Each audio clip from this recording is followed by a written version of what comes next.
Dega e dytë e kërkon një gjë tillë, pse degët tjera në Prishtinë se kërkuan? Po unë besoj që degët tjera do të kenë kohë dhe do të kenë mundësi që të analizojnë. Kjo nuk është e thonë, është agjendë, nuk është ndonjë datë e përcaktuar se kur degët do të ulen dhe do të analizojnë.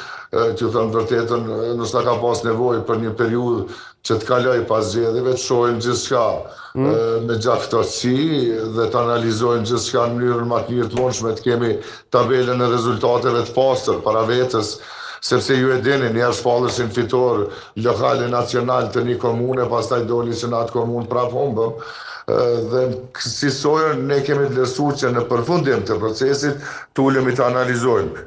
Në fundit edhe nuk do të thotë që gjitha degët ndajnë mendimin e njëjtë me degën e dytë të Lidhjes Demokratike. E qartë, por zoti Dushi, ju me siguri e keni lexuar atë qëndrimin e kryetarit si kundër përgjigje, kryetarit të Lidhjes Demokratike të Kosovës. Ai foli kryesisht për Lipjanin edhe PM, por flet për një